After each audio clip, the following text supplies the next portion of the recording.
Hi friends, എല്ലാ കൂട്ടുകാർക്കും 3 kids വ്ലോഗിലേക്ക് സ്വാഗതം.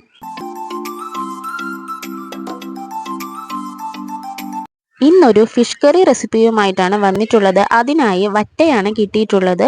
അപ്പോൾ വറ്റക്കറി ഉണ്ടാക്കുന്നത് നമുക്കൊന്ന് നോക്കാം. ആദ്യം തന്നെ നമ്മൾ കുറച്ച് കുടപ്പുളി എടുത്ത് ഇത്തിരി ചൂടുവെള്ളത്തിൽ ഇട്ട് വെക്കുക. ഇവിടെ ഞാൻ അരമുറി തേങ്ങയാണ് എടുത്തിരിക്കുന്നത്. തേങ്ങയും മുളകും കൂടി നന്നായി അരച്ചെടുക്കുക. നമ്മുടെ എരിവിനനുസരിച്ചാണ് കേട്ടോ മുളക് പൊടി എടുക്കേണ്ടത്. അതിനുശേഷം നമ്മൾ കുറച്ച് ചെറുള്ളിയും ഇഞ്ചിയും പച്ചമുളകും എടുത്ത് ചതച്ചെടുത്ത് വെക്കാവുന്നതാണ്. കഴുകി വൃത്തിയാക്കിയ മീനിൽ നമ്മൾ തേങ്ങയും മുളകും അരച്ചെടുത്ത അരപ്പ് ചേർത്ത് നന്നായി മിക്സാക്കി എടുക്കണം. അപ്പോൾ നമ്മൾ ചേർത്തതിന് ശേഷം ആവശ്യത്തിന് വെള്ളമൊക്കെ ഒഴിച്ച് നന്നായി കലക്കി എടുക്കുക. എത്ര ചാറ് വേണം എന്ന് വെച്ചാൽ അതനുസരിച്ച് നമ്മൾ വെള്ളം ചേർത്ത് കൊടുക്കാവുന്നതാണ്. അതിനുശേഷം ഉപ്പും പിന്നെ നമ്മൾ നേരത്തെ വെള്ളത്തിലിട്ട് വെച്ച പുളി ഉണ്ടല്ലോ, ആ പുളിയും ചേർത്ത് കൊടുക്കണം. പുളി ചേർത്ത് കൊടുക്കുമ്പോൾ നമുക്ക് പുളി ഇട്ട് വെച്ച വെള്ളവും കൂടി ഒഴിക്കാം. പക്ഷെ ഞാനിവിടെ ഒഴിക്കുന്നില്ല, ഞാനിവിടെ പുളി മാത്രമാണ് എടുത്ത് പിഴിഞ്ഞ് ഇടുന്നത്.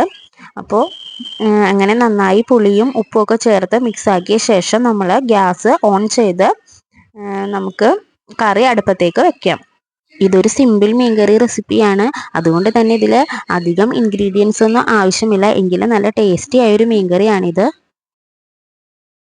കറി ഒന്ന് മൂടി വെച്ച് തിളപ്പിക്കുക. ഫുള്ളായിട്ട് മൂടി വെക്കേണ്ട, നമ്മൾ അടപ്പൻ കുറച്ച് ചിറക്കണിച്ച് വെച്ച് മൂടി വെക്കുക. അല്ലെങ്കിൽ കറി തിളച്ച് പോകാൻ ഇടയുണ്ട്. പിന്നെ ഒരു കാര്യം, നമ്മൾ മഞ്ഞൾപ്പൊടി ചേർക്കണം കേട്ടോ.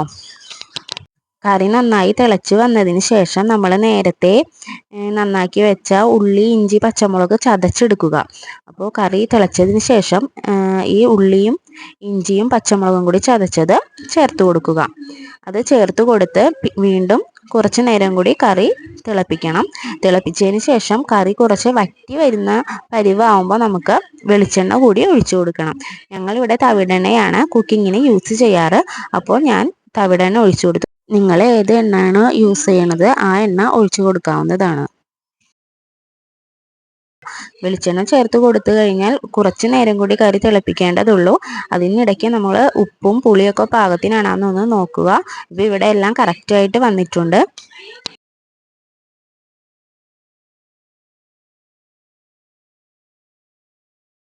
ഏകദേശം നമ്മുടെ കറിയുടെ റെഡിയായി. അപ്പോൾ കുറച്ച് കറിവേപ്പില കൂടി ചേർത്ത് കൊടുക്കുക.